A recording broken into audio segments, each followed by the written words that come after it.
de l'automatisation de la sécurité dans AWS. Peut-être que certains d'entre vous ont déjà d'ailleurs suivi les conférences qui ont eu lieu dans la journée sur AWS. En tout cas, durant cette conférence, de quoi allons-nous parler? En fait, on va vous parler un petit peu de Security as Code, même beaucoup en réalité, avec notamment des scénarios concrets en direct pour la définition de la sécurité via l'automatisation, mais également l'exploitation de la sécurité. Donc, on va mettre en place de l'infrastructure de sécurité. On va contrôler que notre infrastructure reste sécuritaire. Et puis, on va également essayer de faciliter l'exploitation avec de l'automatisation, l'exploitation de la sécurité, donc notamment la détection et la réponse. Alors, on va espérer que tout se passe bien. Absolument toutes les démos vont être faites en direct. Ça va nous permettre à la fin d'arriver sur les avantages versus les inconvénients qu'on pourra échanger ensemble. Alors, donc KPMG au Canada et dans le monde, KPMG, qui sommes-nous? En fait, c'est un réseau qui est quand même très connu. Il fait partie de ce qu'on appelle les Big Four, avec EY, Deloitte, etc. Donc, en fait, c'est un grand cabinet professionnel de services d'audit, de fiscalité et de conseil. Vous voyez qu'au Canada, c'est quand même 6500 employés, plus de 40 bureaux au travers du Canada. Donc, la présence est quand même très importante. Et il se trouve qu'il y a environ 3 ans, KPMG a acheté Egid, la filiale qui est devenue donc une filiale, Egid qui est un pure player en cybersécurité, et puis qui donc permet d'ajouter une force de frappe, j'ai envie de dire, d'une 60aine de conseillers au Canada. Vous voyez qu'on est en fait répartis autant, oui, au Québec, à Québec et à Montréal, mais également à Moncton, à Toronto, voire même à Calgary. Donc, on est présent au Canada et nous délivrons en fait un certain nombre de différents services clés, beaucoup autour du Managed Detection and Response, donc autre mot pour dire en gros un SOC qu'on veut être moderne, de beaucoup d'incident response, malheureusement en ce moment c'est d'actualité, de l'offensive, du cloud, et c'est beaucoup ce qui va nous amener aujourd'hui d'ailleurs. À ce sujet, notre offre de sécurité infonuagique est autant compétente dans le domaine Microsoft avec Azure et Office 365 qu'avec Amazon, AWS. Et c'est en tant qu'Advanced Consulting Partner qu'on aborde justement cette conférence. Petit focus sur votre conférencier aujourd'hui, donc Cédric Thibault. Écoutez, je suis vraiment spécialisé en sécurité infonuagique et en tant que vice-président chez KPMG Egid, mon rôle, c'est vraiment d'aider à l'organisation des différentes pratiques et au développement des différentes pratiques, donc notamment l'infonuagique évidemment. Et j'ai le plaisir d'accompagner avec une gang de passionnés plusieurs clients au Canada et de plus en plus à l'étranger également. Donc voilà un petit peu le tour. On a fait ça rapidement. Vous allez voir qu'avec les démonstrations, ça va quand même bien nous occuper cette heure de conférence. Alors, avant de parler de Security as Code, en réalité, la première étape, je pense, c'est d'échanger autour de l'infrastructure as code. C'est d'introduire cette notion d'infrastructure as code. Cette notion, en réalité, n'est pas très ancienne. C'est vrai que c'est encore très récent. On peut dater de 2006. On peut notamment noter l'arrivée en 2006 des premiers services AWS avec les services S3. Donc, c'est tout ce qui est stockage de fichiers, et EC2, donc tout ce qui est instance, qui certes était lancé par AWS, mais était lancé avec des API, donc des opportunités de l'automatiser. Et là, je vous dirais, en 2006, ça a déjà été un premier grand tournant avec donc cette possibilité de démarrer des services, de configurer des services d'infrastructure via des API. entendu son, pas de question? Une question? Non? Il se trouve que cette façon de travailler avec l'infrastructure, elle peut s'effectuer aujourd'hui, en 2020, au travers de multitudes de méthodes et de langages possibles. Là, sur la droite, vous en voyez un certain nombre de possibilités. Automation, c'est plus, on va parler de Azure Automation. Terraform, on va justement pendant cet après-midi, on va découvrir un petit peu de code Terraform, à quoi ça ressemble. On peut travailler directement en Python avec des langages comme Python, etc., du PowerShell, du Chef, enfin bref, et j'en passe. Alors, il se trouve que pourquoi cette nouvelle façon de travailler avec l'infrastructure as code a eu beaucoup de succès depuis 2006, a grandi et a grossi en termes de popularité. Ben, principalement, moi je retiens 4 grands bénéfices qui sont les suivants. Parce que grâce à l'infrastructure as code, on est dans une déclaration de l'infrastructure qui est impérative. Donc les ressources sont déclarées formellement, c'est-à-dire que il n'y a pas d'ambiguïté sur la procédure qui a été suivie pour créer votre infrastructure, comme ambiguïté que vous pouvez retrouver lorsqu'elle est créée en fait par un humain avec des interfaces graphiques où une fois on va cliquer sur telle option, une autre fois on va oublier de cliquer sur cette option. Là, pour le coup, c'est clairement établi. Autre bénéfice, cette infrastructure est immuable. Donc ça, c'est un terme qui est très populaire là, quand on parle d'infrastructure as code, le côté immuable. C'est-à-dire que vous avez une capacité d'avoir ce fameux référentiel d'infrastructure dans un gestionnaire de code et de détecter le moindre changement par rapport à ce qui est en production. Donc, si quelqu'un s'amuse dans l'environnement AWS en l'occurrence à modifier une configuration en ligne de commande ou dans la console, votre référentiel va être capable de le détecter et vous allez être capable de pouvoir réappliquer le référentiel qui a été validé par les différents architectes. Donc, il n'y a pas de dérive dans le temps à force d'action des administrateurs dans les consoles. Il n'y a pas de cette dérive qui est observée. Et ce côté immuable, bah, évidemment, il prend tout son intérêt lorsqu'on est dans des scénarios de migration du code applicatif entre un environnement, vous savez, un palier de développement et un palier de production. Alors, je pense que tous les gens qui ont vécu ce genre de gradation du code ont rencontré un jour ou l'autre des difficultés, car évidemment, on observe souvent dans les environnements de pré-production qui sont normalement des copies ISO de l'environnement de production, bah, il se trouve que c'est rarement le cas. On observe très régulièrement des dérives dans l'infrastructure qui évoluent en marge, pas grand-chose, quelques petits paramètres qui ont été modifiés en prod et pas en pré-prod, mais ça suffit malheureusement à faire échouer parfois des gradations de code. Donc ça, avec ce côté immuable, là, on est sûr que l'environnement de pré-production, il est identique à l'environnement de production. On vient de supprimer un irritant important pour la mise en production de nouveaux codes applicatifs. Rapide, bah ça on va le voir, on va le constater en fait vraiment de visu durant la conférence. Déployer une infrastructure avec plusieurs dizaines de serveurs, on s'entend que si vous le faites en ligne de code, ça va quand même vous prendre quelques temps.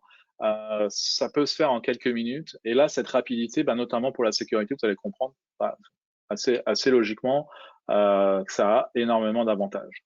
La traçabilité, enfin, des changements. Chaque changement passant par ce fameux gestionnaire de code, bah, vous avez, pour chaque changement, vous avez un commit, vous avez une trace, vous avez un propriétaire, vous avez une authentification de celui qui a poussé le changement. Alors, vous allez me dire, quand on se connecte en console aussi, on est authentifié, évidemment, mais là, pour le coup, vous avez un besoin de justification à chaque changement via le gestionnaire de code. Donc, vraiment un suivi, une imputabilité qui est très intéressante.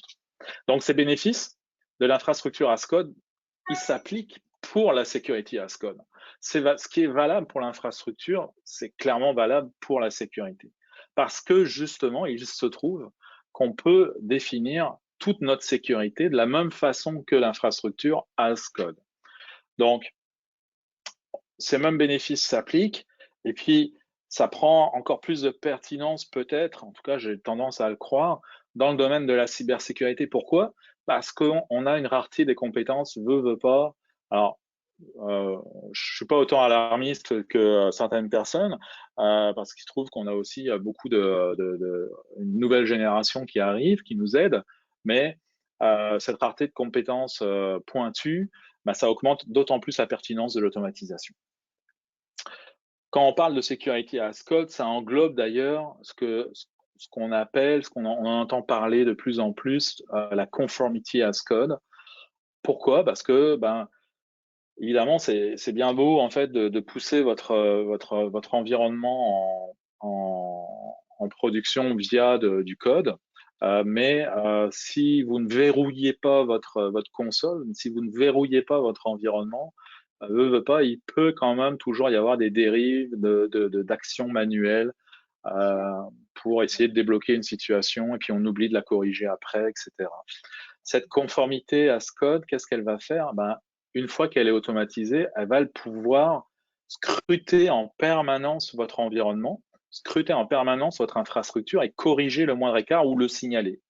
Ça, c'est extrêmement intéressant dans un contexte où on est de plus en plus audité, de plus en plus de différentes normes ou obligations légales s'imposent aux entreprises. Ben, avoir la conformity as code, ça permet vraiment de un petit peu baisser la pression là, de cette conformité des audits en automatisant une partie.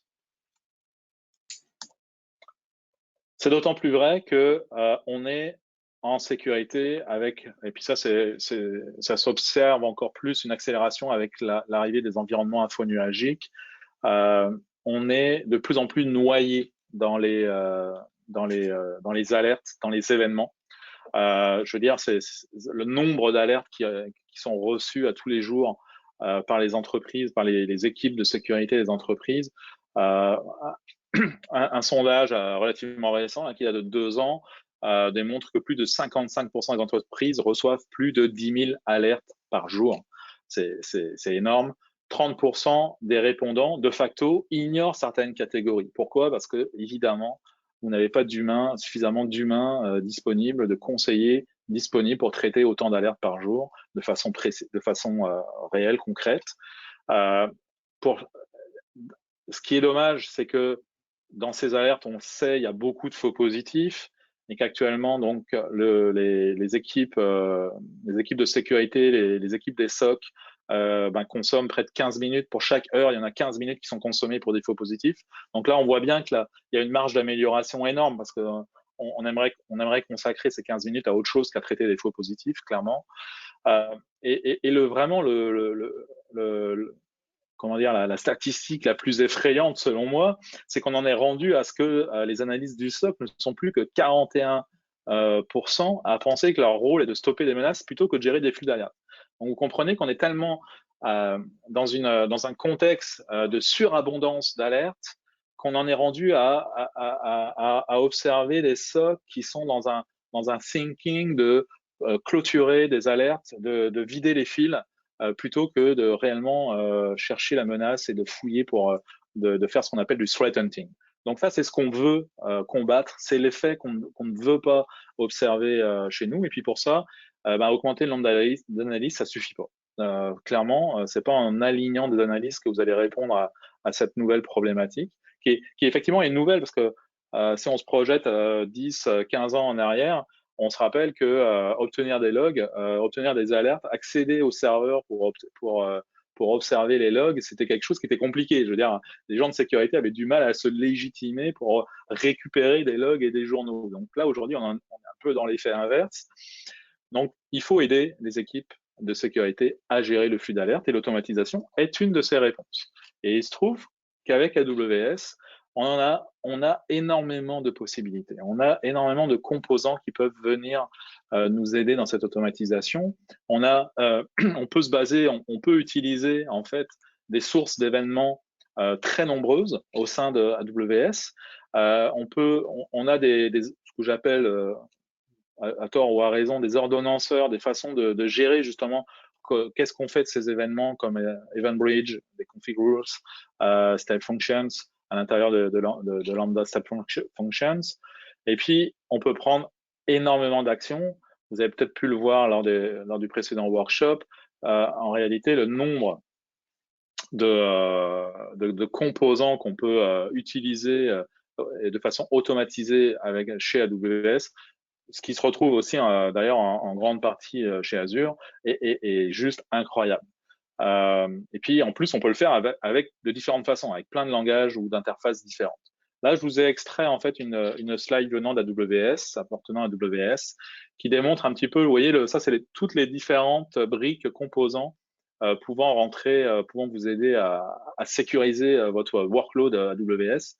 En réalité, absolument tous ces composants, vous pouvez les consommer, certes par la console, via la console, mais vous pouvez absolument tous les consommer via l'automatisation également. Les mixer, les faire dialoguer les uns avec les autres. Donc, comme je vous disais, les opportunités, là, les nombres de combinaisons possibles sont vraiment très importants. Le nombre est très important. Alors, maintenant, si on parle de définir la sécurité via l'automatisation, si on rentre un peu plus dans le concret, justement, effectivement, l'idée, c'est qu'on va pouvoir, certes, définir de l'infrastructure traditionnelle, un serveur Windows, un poste de travail, un serveur Linux, as code, mais pourquoi pas aussi définir de l'infrastructure de sécurité as code. Déployer un SIEM, déployer un pare-feu, aujourd'hui, ça peut se faire de façon automatisée et ça devrait se faire et ça doit se faire de façon automatisée. Déployer des politiques de sauvegarde, déployer les détections de vulnérabilité, etc., etc. De la même façon, je vous en parlais tout à l'heure, la conformité à as code, et ben oui, effectivement, on va déployer de façon automatisée notre sécurité et on va également déployer des mécanismes de contrôle de l'infrastructure qui a été mise en production pour s'assurer qu'elle respecte les politiques d'entreprise habituelles que l'on a également dans un environnement traditionnel, on-premise. Mais là, on va pouvoir, ces politiques de conformité, on va pouvoir les mécaniser, les automatiser, ce qui va nous éviter des efforts manuels. Exemple concret, justement, je vous partageais l'idée de pouvoir starter des SIEM sur demande. Pourquoi pas des Splunk? C'est le genre de choses, effectivement, qu'on peut être amené à faire régulièrement. Donc, notamment dans des entreprises, par exemple, comme Egide, là, et on n'est pas les seuls, qui faisons de l'incident response, qui pourront être amenés très rapidement à devoir starter un workload de sécurité pour accueillir en fait des journaux pour enquêter sur un incident. À ce moment-là, on va en fait se baser sur une infrastructure qui est déjà prédéfinie, as code. Actuellement, vous voyez sur mon écran, donc je suis dans Visual Studio et j'ai un ensemble de fichiers en .tf, donc .terraform, qui me permettent justement de définir cette infrastructure et notamment ce serveur, là en l'occurrence, c'est un serveur Splunk. Je vais déjà lancer la production de cette infrastructure et puis après je pourrais revenir vous la détailler. Alors ce que j'ai fait pour simuler justement un contrôle de sécurité dans la production de l'infrastructure, c'est que j'ai fait un petit alias et puis je suis allé, avant de produire mon code Terraform, je suis allé consommer, je vais aller consommer un outil qui vérifie que je ne pousse pas en production n'importe quel bout de code qui manquerait peut-être de sécurité. Donc pour ça, j'ai créé un petit alias qui va intégrer dans mon workflow de déploiement un outil qui s'appelle Checkov. Là, vous voyez, si je remonte en haut, excusez. Donc, c'est long.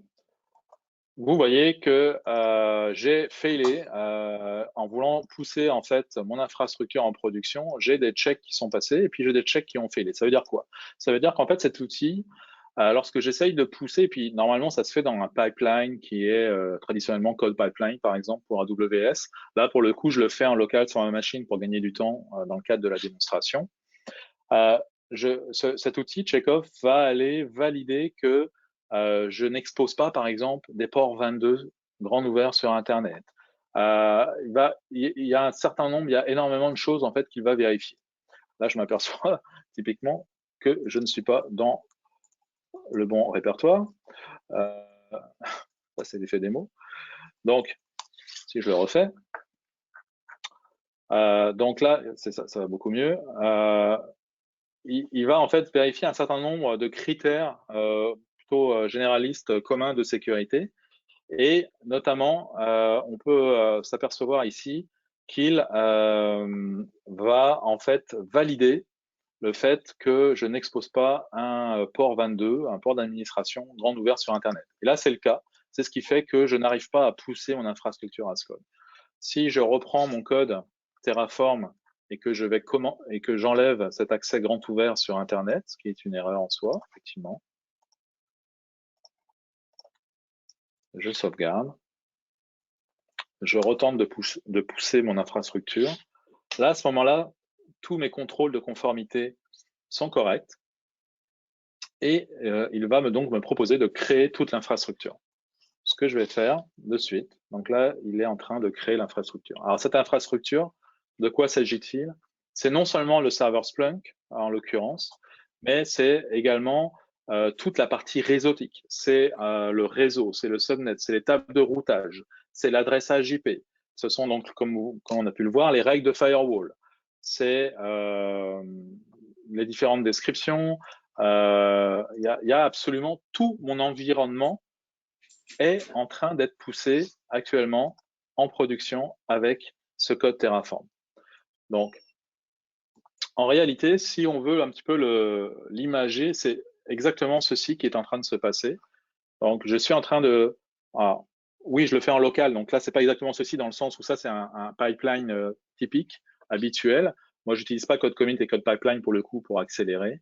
Mais lorsque on pousse le code ou notre code Terraform, ça passe dans un pipeline, il y a un outil qui vérifie sa conformité. Ensuite, on construit ça, on fait un Terraform apply. Dans le cas d'AWS, si aujourd'hui on est en train d'utiliser Terraform, là, le fait est qu'on peut utiliser un tout autre langage qui est CloudFormation, qui est le langage natif d'AWS pour ce faire. Et si jamais vous êtes donc un habitué de CloudFormation, vous pourriez par exemple utiliser un outil de conformité qui s'appelle CFN Guard, qui est fait justement, qui fait la même chose que Checkov en gros, mais pour de l'infrastructure as code écrite en CloudFormation. Et donc, en ce moment, je suis en train de déployer de l'infrastructure. Vous voyez, il est en train de créer mes différents objets. Ça y est, c'est terminé. Si j'ouvre mon environnement AWS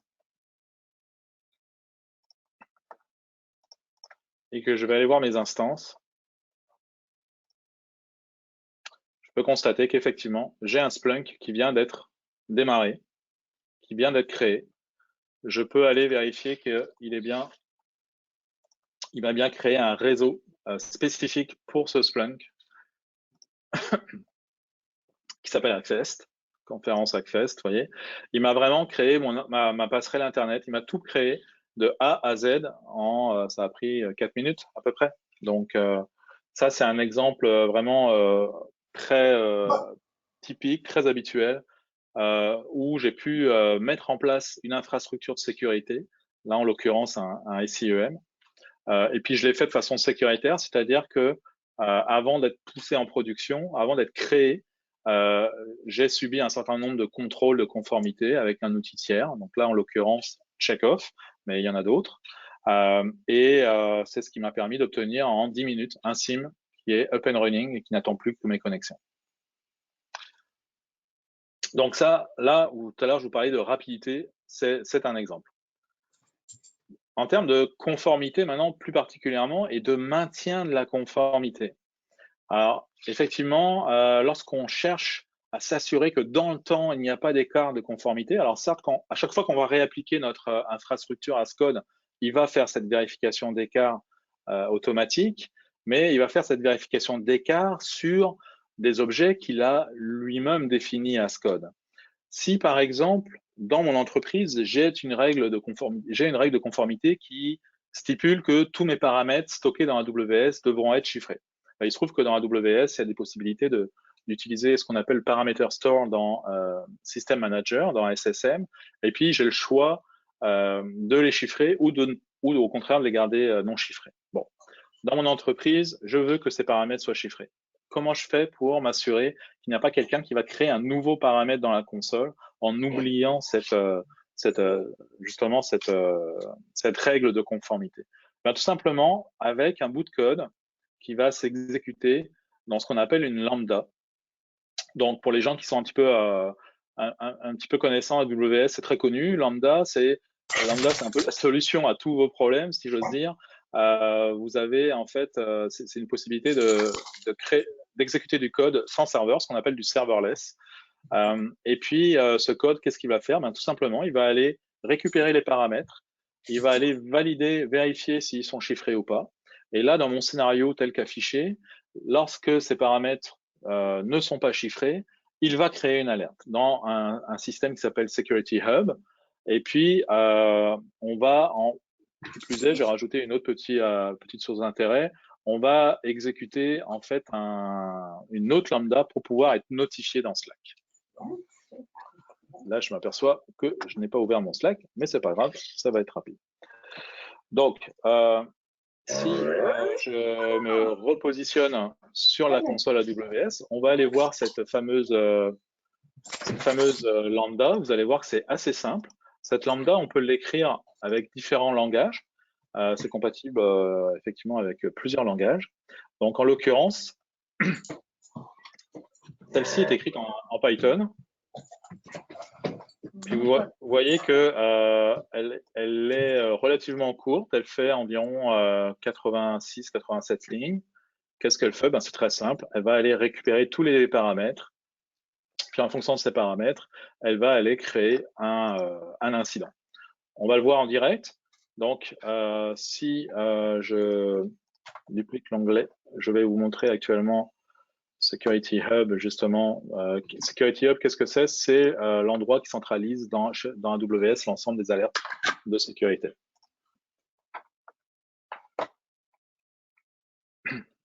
Donc, il est en train de charger. Donc là, ouais, vous voyez, pour l'instant, tout va bien. Ce que je vais faire, c'est que je vais tester cette. Normalement, on pourrait l'automatiser, c'est-à-dire qu'on pourrait la lancer de façon automatique toutes les nuits, à minuit. Là, ce que je vais faire, c'est que je vais la lancer manuellement, évidemment, pour en gagner encore une fois un petit peu de temps. Donc, je vais la tester. Voilà, elle me répond que tout va bien. Et à ce moment-là, qu'est-ce que j'observe dans Security Hub? J'observe une nouvelle alerte, ici, paramètres utilisés sans encryption SSM. Et la beauté de la chose, c'est que je devrais également, normalement, bientôt, avoir une alerte dans Slack pour me notifier en plus. Donc là, si je regarde déjà cette alerte, je me rends compte que j'ai effectivement un paramètre qui s'appelle Amazon CloudWatch Linux, qui n'est pas chiffré, qui est en clair dans mon environnement. Donc ça contrevient à ma règle de conformité. Donc évidemment, je lève une alerte à destination de l'équipe de sécurité, parce qu'en général, c'est l'équipe de sécurité qui va utiliser Security Hub. Et je vais utiliser, en fait, je vais également notifier dans un réseau, dans un système de collaboration comme Slack, Teams, pour informer du risque. Bon, alors évidemment, c'est l'effet des mots. Il fallait bien qu'il y ait quelque chose qui ne fonctionne pas. Donc la notification dans Slack, a priori, n'a pas l'air de se produire. On va imaginer que ça se fonctionne bien. Il y a quelqu'un qui a le micro qui est activé. Je pense que c'est peut-être Véronique.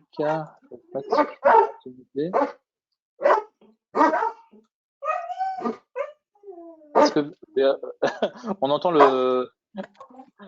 le chien de Véronique, je pense. Désolée. Il a l'air très sympa, mais il faut le sortir, hein, je pense. Donc, voilà, donc vous voyez, c'est un scénario en fait assez simple qui va nous permettre de manière continue, à toutes les nuits, on va aller valider qu'il n'y a pas de paramètre qui a été créé et qui ne répond pas en fait justement à cette règle de cette obligation de chiffrement.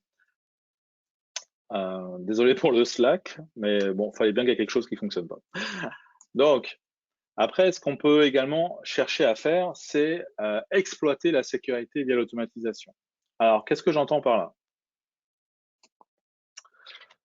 En fait, dans le scénario que je vous propose, il s'agit en fait d'observer le comportement des instances, notamment dans le cadre d'un réseau privé. Lorsqu'on expose un port comme le port 22 par exemple sur Internet, grand ouvert, ou même un port 80 ou un port 443, en l'occurrence à peu près n'importe quel port, vous êtes habitué à observer du balayage continu. C'est-à-dire que des instances ouvertes sur Internet se font balayer en permanence. C'est du brute force, de la tentative pour rentrer dans votre système. C'est habituel, c'est pas forcément quelque chose sur lequel on va réagir de suite dès lors que le port en question a une raison d'être ouvert sur Internet. Donc, il n'y a pas toujours de réaction associée à ce genre de balayage. Par contre, on s'entend que si vous vous faites balayer une instance qui est sur un réseau privé qui n'est pas exposé sur Internet, là, pour le coup, c'est un problème. Ça veut dire que un attaquant, a pris pied, a priori, dans votre réseau et utilise un pivot pour essayer de faire du mouvement latéral dans votre infrastructure. Donc là, on est complètement dans une autre dynamique, un autre scénario, un scénario beaucoup plus alarmant, hein, évidemment. Vous avez visiblement une instance compromise et vous devez réagir le plus rapidement possible. Encore une fois, cette rapidité de réaction, c'est vraiment ça qu'on va aller chercher dans l'automatisation. En l'occurrence, si on parle d'une instance Linux, où est-ce qu'on va voir en fait ces fameuses logs qui permettent de savoir qu'on est balayé? Ben, en fait, c'est sous /var /log /secure. Vous allez pouvoir observer justement ces tentatives de connexion. Dans mon infrastructure, il se trouve que j'ai déjà préparé des instances, comme vous pouvez le constater. J'ai préparé une instance privée et une instance publique. Bon, j'ai mon Splunk qui est toujours là. Ce que je vais faire, c'est que je vais le supprimer d'ailleurs, puisqu'on est là. Excusez, ça donne envie de vomir. Après l'avoir pushé, je vais faire ce qu'on appelle un Terraform Destroy. Comme ça, il va disparaître. On va supprimer tous les objets qu'on a créés. Ça aussi, c'est un autre avantage de l'automatisation, c'est que on veut faire des tests, on peut démarrer en fait des environnements, jouer dans des tests et puis supprimer aussitôt l'ensemble de ce qui a été créé. Ça, c'est vraiment très pratique. Donc oui, je veux supprimer tout ce que j'ai fait. Donc, je reviens à mon environnement. Vous allez voir, dans quelques minutes, l'instance va se mettre en terminé, va disparaître. Donc, mon instance privée, qui est supposée donc refléter une instance en général de back-end, on peut s'apercevoir qu'elle est privée comment? Ben, comme vous le voyez, je vais agrandir légèrement mon interface pour que ce soit plus visible aussi. Comme vous le voyez, son adresse IP publique, elle n'en a pas. Elle a une adresse IP privée ici, en bas de l'écran. Donc, ce qui est tout à fait normal. Aucune raison d'avoir une adresse IP publique. Elle n'est pas joignable d'Internet. Mon adresse, par contre, mon instance publique qui fronte Internet, elle, effectivement, logiquement, a une adresse IP exposée et également une adresse IP privée. Bon, qu'est-ce que je fais dans mon scénario? Dans mon scénario, pardon, à chaque fois je me trompe, là, je suis de l'externe, je vais me connecter sur cette fameuse instance publique exposée. Donc là, je suis connecté sur cette instance publique exposée via une clé SSH. Et si je veux rebondir sur mon instance dans le back-end, mon instance privée, théoriquement, ça ne devrait pas poser de problème. Ça fonctionne. Bon, jusque-là, ça, c'est le scénario logique. Je suis passé par un bastion, par mon front-end, et ensuite, je rebondis sur mon back-end. Maintenant, si j'essaye de me connecter sur le back-end, mais clairement, je dois avoir des intentions assez malicieuses parce que je n'y arrive pas. je tente, mais sans succès, avec par exemple quelque chose d'assez évident. Voilà, je tente avec de me connecter à l'utilisateur internal hack, puis ça marche pas, puis ça marche pas, puis ça marche pas. Il se trouve que j'ai configuré dans une alarme dans CloudWatch, un système qui s'appelle CloudWatch. J'ai configuré une alarme qui justement vérifie. Actuellement, vous voyez, elle est en orange. Donc là, ça veut dire qu'elle a commencé à recevoir un premier événement. Et puis là, elle s'interroge si elle doit rentrer en alarme ou pas. Cette alarme, qu'est-ce qu'elle fait? Elle va travailler par rapport à un métrique lié au journal, aux journaux, pardon, qui viennent de cette fameuse instance en back-end. Donc là, vous voyez justement cette liste de journaux, ce /var /log /secure, qui est centralisé, qui est ramené dans CloudWatch. Eh bien, je peux effectivement observer les tentatives d'accès de internal hack qui s'effectuent de façon continue. Alors, évidemment, si on n'automatise rien, on s'entend que passer ses journées à lire les journaux, c'est pas très utile. Il existe plein de solutions qui vont vous permettre justement de réagir face à ce genre de tentatives de connexion que vous pourriez très bien installer sur votre backend, comme fail to ban. L'avantage en fait d'utiliser une solution qui est native dans AWS, ça va être beaucoup d'automatiser le déploiement de cette solution. Vous allez pouvoir aussi scripter justement cette alarme. Vous allez pouvoir scripter cette façon de réagir à un événement comme une tentative de connexion répétée infructueuse. Donc, c'est ça aussi que vous allez chercher en intégrant ce dispositif dans la stack AWS versus installer un outil comme Fail2Ban sur votre serveur.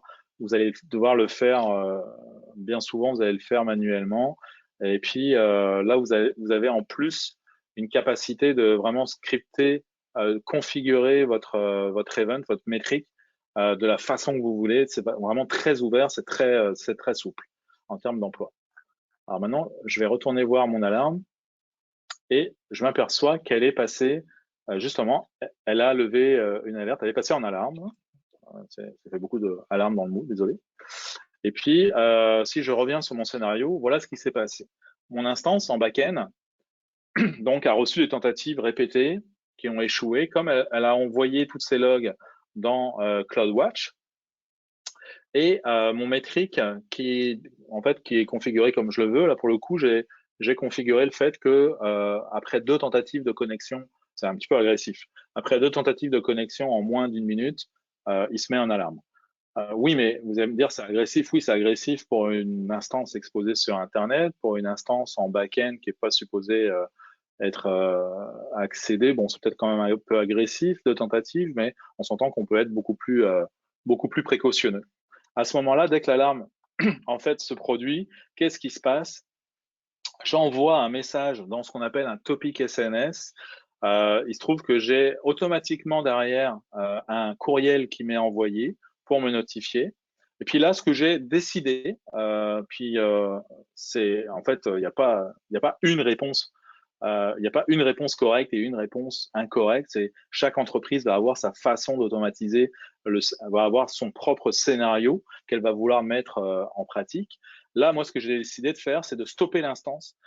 Disons que par exemple, cette instance-là, c'est une instance vitale pour moi. Je ne veux prendre aucun risque.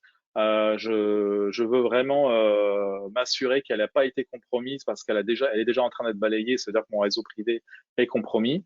Donc, je vais automatiquement la stopper et puis je vais automatiquement, en plus, je vais lancer ce qu'on appelle des snapshots, donc en fait, des backups, des copies de tous mes disques durs, de tous mes disques d'instance qui sont dans mon environnement. Donc ça, je devrais le voir logiquement. Si je rafraîchis ici l'affichage, je me rends compte que je n'ai plus qu'une instance qui est actuellement open running. C'est cette fameuse instance d'ailleurs qui a priori est compromise. C'est mon instance front-end. Effectivement, mes 2 autres instances, le Splunk, lui, il est résilié parce que vous savez, tout à l'heure, j'ai lancé un Terraform Destroy. Mais surtout, mon instance privée, elle a été stoppée. Et puis, la deuxième action que j'ai prise, rappelez-vous, c'est de prendre des instantanés, des snapshots. Donc, effectivement, ce que je peux voir, c'est que ça a été effectué. Ma lambda a lancé des sauvegardes de toutes mes instances, qui a été fait ici et ici. Donc, je vais pouvoir. Alors, pourquoi l'intérêt de prendre des snapshots, c'est quoi? Ben, bien souvent, ça va être de les confier, justement, de les mettre à disposition de votre équipe sécurité pour qu'ils puissent démarrer une nouvelle instance en se basant sur ce disque dans un environnement complètement isolé afin d'être à même de détailler, vous voyez, de fouiller sur cette instance et d'aller chercher des artefacts, des IOC de compromission possibles. Donc, on va vraiment, normalement, on va avoir déjà d'ailleurs un environnement pour la réponse aux incidents prêt à accueillir ces snapshots sur lesquels vous allez travailler. Donc, voilà le scénario qui s'est effectué, là encore, grâce à des lambdas. Donc, j'ai automatiquement adapté, protégé mon instance, j'ai automatiquement pris des sauvegardes, pardon. Et tout ça, ça s'est effectué avec une lambda. Alors, pour stop instance, c'est celle-ci. Encore une fois, là, j'ai utilisé du Python. Comme je vous disais, vous pouvez faire du Node.js, vous avez plusieurs langages possibles. Là, vous voyez, cette instance, cette lambda, excusez, elle fait 37 lignes. Donc, on s'entend là, vous avez une API qui est très riche, qui est vraiment très facile à consommer, fournie par AWS. Je veux dire, faut pas se priver, allez-y. Ce qui est compliqué en réalité, c'est plus d'identifier un scénario qui fasse vraiment du sens dans votre réalité, dans votre contexte d'affaires.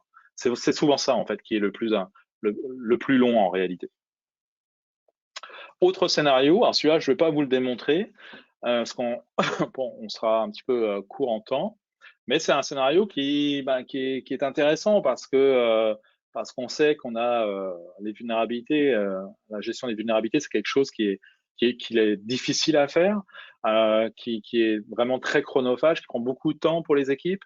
Et puis, on sait surtout qu'une vulnérabilité exposée, c'est aujourd'hui un risque de compromission dans les heures qui suivent la publication de cette vulnérabilité. Ça, c'est un fait. Ça, c'est quelque chose qui est prouvé, que malheureusement, vous connaissez, auquel vous êtes confronté. Donc, pour lutter contre ça, qu'est-ce qu'il est possible de faire? Il est possible via justement l'utilisation d'un service comme Inspector, qui est un service de balayage de vulnérabilité d'AWS, mais vous pourriez très bien utiliser votre service déjà en place comme Tenable, comme Qualys ou autre, pour balayer de façon continue, c'est-à-dire ce que j'appelle continue, c'est à tous les jours, vos instances. Et puis, en fonction de ces résultats, de justement travailler sur ces résultats de façon automatisée via des lambdas. Encore une fois, quand je vous disais que lambda, c'est un peu la solution à tous vos problèmes, c'est vrai que aujourd'hui, vous avez beaucoup d'opportunités qui nécessitent de travailler via des lambdas. Mais de plus en plus, vous avez aussi des raccourcis qui sont mis en place par AWS pour vous éviter justement d'utiliser des lambdas. Par exemple, petit aparté, tout à l'heure, j'ai utilisé une lambda, d'ailleurs, ça n'a pas fonctionné d'ailleurs, pour notifier dans Slack mon incident de conformité. En réalité, aujourd'hui, vous pouvez utiliser un service qui s'appelle Chatbot, qui va vous permettre justement de vous dispenser de créer une lambda. Vous avez juste à configurer votre channel Slack dans Chatbot et vous allez pouvoir comme ça diffuser des messages via SNS de façon très très simple. Mais quoi qu'il en soit, si vous n'avez pas des dispositifs déjà construits pour automatiser directement entre les composants d'AWS, utiliser Lambda, c'est ce qui va vous servir à faire un peu la colle entre les différents composants. Puis là, en l'occurrence, dans notre scénario de gestion des vulnérabilités, surtout de patching le jour même des vulnérabilités détectées, eh bien, vous avez, encore une fois, très simplement, vous avez juste à configurer un scan quotidien qui va notifier les vulnérabilités via SNS à une lambda. Cette lambda, qu'est-ce qu'elle va faire? Elle va analyser les différents findings. Elle va retenir les findings qui sont non pas liés à la configuration, mais liés à des packages obsolètes, donc à des logiciels obsolètes. Et elle va, via System Manager, dont je vous ai parlé rapidement tout à l'heure, lancer une commande sur les instances concernées par ce balayage. Et la commande, ça va être quoi? Ça va être une commande variable d'ailleurs en fonction dépendante du système, en l'occurrence présent sur l'instance. Donc là, par exemple, si c'est un CentOS, on peut imaginer un Yum update. Ça peut être un apt update, ça peut être un petit script PowerShell pour lancer une mise à jour, whatever, ce que vous voulez. Donc tout ça s'effectue en réalité grandement via cette fameuse lambda. Donc voilà comment ne pas attendre un créneau si on veut vraiment, si on est capable d'appliquer des modifications à nos serveurs avec une certaine dose de confiance, comment on pourrait agir de façon vraiment proactive face aux vulnérabilités. Mais si, évidemment, pour différentes raisons qu'on connaît, de crainte, de perturbation du workload de production, on ne veut pas appliquer un Yum Update, ben, on peut imaginer, au lieu de rouler la commande Yum Update, on peut imaginer justement envoyer une notification, créer un ticket Jira. On peut imaginer autant d'actions possibles qu'on peut rencontrer en entreprise. Alors, les avantages versus les inconvénients. Bah, comme je vous disais, tous les avantages de l'infrastructure as code, on les retrouve pour la sécurité as code, c'est clair. La rapidité, la traçabilité, notamment en sécurité, c'est quelque chose qu'on aime beaucoup. Et ça, c'est pour ça que je les ai mis en gras, ça ressort énormément. Moi, ce que je retiens également, c'est que ça nous aide énormément pour gérer les environnements de plus en plus complexes et surtout des environnements produisant de plus en plus de signaux et de journaux.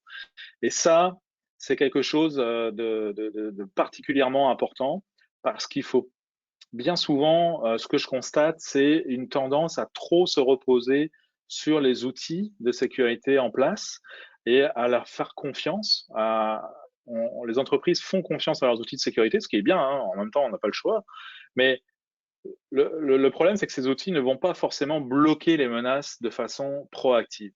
Elles vont générer des alertes, mais si on n'investigue pas ces alertes, si on n'a pas cette capacité à réagir de façon rapide sur ces alertes qui sont très nombreuses, on va être en retard par rapport à la menace. On va arriver après, malheureusement, après la bataille.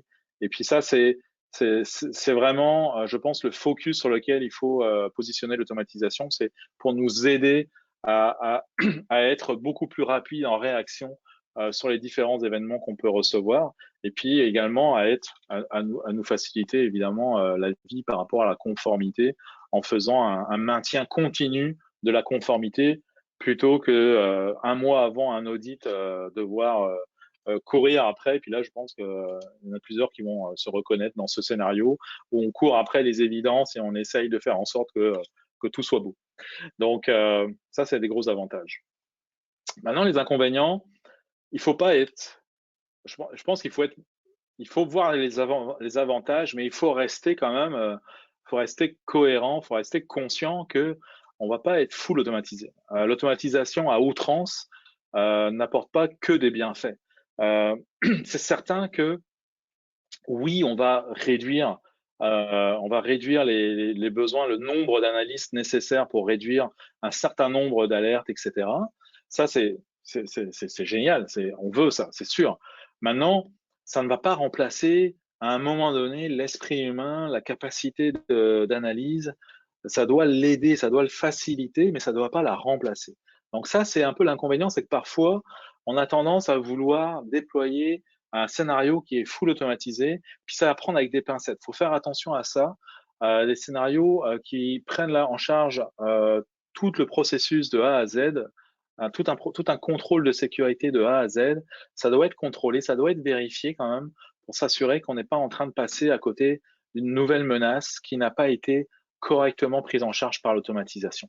Donc, attention à ne pas se mettre des œillères et puis oublier l'importance du spécialiste expérimenté. On aura besoin sans doute d'un nombre moins important de spécialistes expérimentés, un nombre moins important mais qu'on n'arrive déjà pas à obtenir, ceci dit, pour rassurer tout le monde, mais on va pas le remplacer. Ça, j'y crois pas. Par contre, il y a également un deuxième inconvénient, c'est évidemment tout ce que je vous ai présenté, les Python, du Terraform, c'est bien beau, mais ça fait pas forcément partie des compétences standards d'un analyste ou d'un architecte en sécurité. C'est vrai, il y a une gestion du changement importante. Et puis ça, il faut accompagner les équipes, il faut accompagner vos personnels, vos employés, vos conseillers. Ça peut être un peu anxiogène au début parce que on peut avoir des profils en sécurité très bons, mais qui, face à des lignes de code, se sentent un peu, se sentent pas à leur place, se sentent désarmés, puis entre guillemets incompétents. La réalité, c'est que ça s'apprend très vite. L'apprentissage n'est pas si long que ça. Ça prend vraiment une bonne volonté, de la gestion de changement, un peu de positivisme, là, si j'ose dire, et puis ça se passe très bien, mais il faut, il faut bien comprendre que ça demande quand même une préparation avec les équipes avant d'aborder ce genre de changement. En conclusion, je vois qu'il reste 9 minutes, donc il y aura un petit peu de temps pour les questions. Alors, oui, donc effectivement, bah, c'est exactement ce que je disais. L'automatisation nécessite des compétences, c'est clair. C'est clair que au début, ça fait un petit peu peur. Puis ça fait peur aussi, ça peut faire peur aussi aux décideurs, aux gestionnaires. On parle beaucoup de termes avec des termes qui sont pas forcément si connus, si courants. Et puis automatiser, bon, ça c'est difficile. Donc il y a cet aspect de développement qu'il faut accepter. Il y a aussi et surtout le besoin de comprendre ces fameux objets AWS, le besoin de vraiment maîtriser parfaitement les tenants et les aboutissants de la création d'un S3, par exemple, d'un bucket S3. Quand vous commencez à coder justement la mise en ligne d'un bucket S3, bah, c'est l'occasion de se rendre compte que vous avez énormément d'options autour de la gestion des buckets S3. C'est un exemple comme un autre. Que bien souvent, quand vous le faites en console, ben, vous faites next, next, next. Ça va très, très vite. Vous voulez rapidement avoir un bucket S3. Puis là, quand vous êtes en ligne de code, vous vous rendez compte, vous ouvrez la documentation, vous faites wow, OK, il y a beaucoup d'options. Laquelle est la bonne? Qu'est-ce que je dois faire pour être sécuritaire? Est-ce que je fais du versionning? Est-ce que je link avec un load balancer pour exposer des pages web? Il y a énormément de choses possibles. Donc là, on se rend compte bien souvent qu'avec cette arrivée du développement de la sécurité, on a aussi une génération d'analystes en sécurité qui sont beaucoup plus connaissants sur la façon de manipuler les objets parce que on va leur demander des conseils sur la façon de les configurer, ces objets de sécurité. Ces objets qui ne sont pas des objets de sécurité d'ailleurs, mais pour les configurer de façon sécuritaire. Donc là, ça va vraiment impliquer les analystes sécurité dans la compréhension de l'écosystème du workload dans AWS. Donc ça aussi, ce sont des compétences peut-être un petit peu plus pointues qui sont demandées à l'équipe sécurité qu'elles ne l'étaient auparavant dans un environnement on-premise. Je pense qu'un analyste sécurité dans un environnement on-premise, il a rarement déployé un serveur ESX, VMware ESX. Il s'est rarement intéressé aux options dans la console pour installer un serveur ESX. Peut-être que demain, quand ça va être déployé à Scode, on va lui demander de s'intéresser aux différentes options pour déployer ce serveur ESX. On va lui demander de confirmer que ces options sont sécuritaires et voire même il va coder en fait des contrôles pour s'assurer que c'est poussé en production de façon sécuritaire. Donc là, vous voyez, ça va l'interpeller beaucoup plus. La bonne nouvelle, c'est qu'il y a de nombreuses ressources qui sont disponibles. Alors, pour les lambda, très honnêtement, je trouve qu'il n'y en a pas encore suffisamment, c'est vrai, mais par contre, AWS est très proactif dans GitHub. Ils ont plusieurs en fait projets GitHub AWS, dont AWS Doc, AWS Samples, AWS Labs, il y en a plusieurs. Je vous invite vraiment, allez-y, allez fouiller dans ces dépôts de GitHub. Ce sont des pépites, c'est des mines d'or. Vous avez un nombre d'exemples, de codes, de bouts de code déjà tout faits qui sont extraordinaires. Donc, il faut vraiment prendre le temps d'y aller. Si vous vous intéressez à l'automatisation, vous devez aller dans ces dépôts-là. D'autant plus que, effectivement, le nombre de possibilités dans AWS, c'est très grand. Du fait qu'ils ont vraiment mis en place un écosystème avec cette pensée d'automatisation Day One, dès 2006, quasiment tout est automatisable. Il y a très peu de choses qui ne sont pas automatisables dans AWS. Et puis, C'est à la fois positif, mais en même temps, il y a plein de façons de faire la même chose.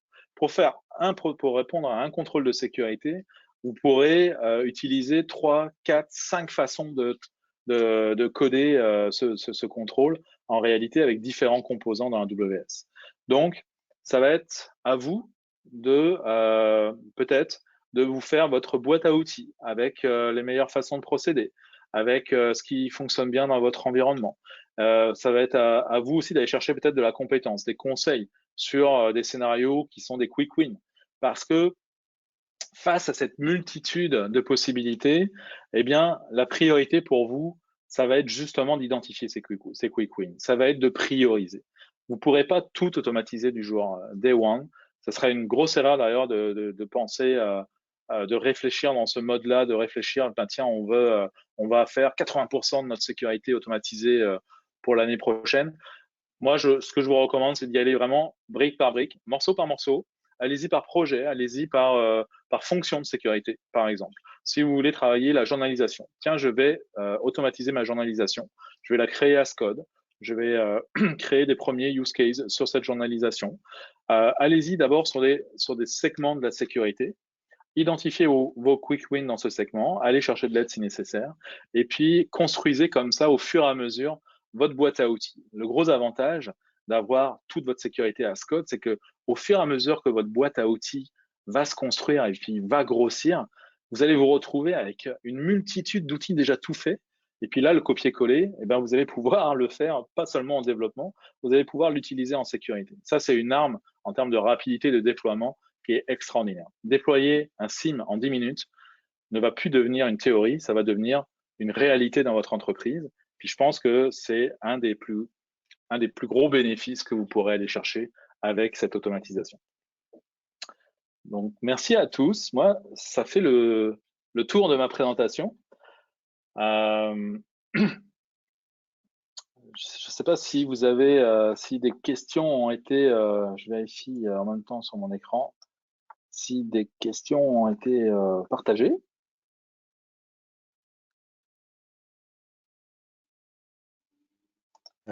Non, il n'y a pas eu de questions, mais si les gens veulent poser des questions, il y a toujours, en fait, dans le Discord, la section là, justement de questions et réponses. Est-ce qu'il y a un channel en particulier dans le Discord dédié à Ouais, ça? ouais, c'est ça, c'est le TalkConf Q&A. C'est le, Talconf Q&A. ouais, Parfait. c'est le 6, 1, 2, 3, 4. Le 7e dans la section Hackfest 2020. Excellent. J'en profite pour dire que on recrute. C'est pas original, mais j'avais promis à mon ami Benjamin de le dire. Donc Benjamin, j'ai rempli ma promesse. Voilà. Merci beaucoup. Merci à tous et un très bon Hackfest et merci beaucoup aux bénévoles du Hackfest.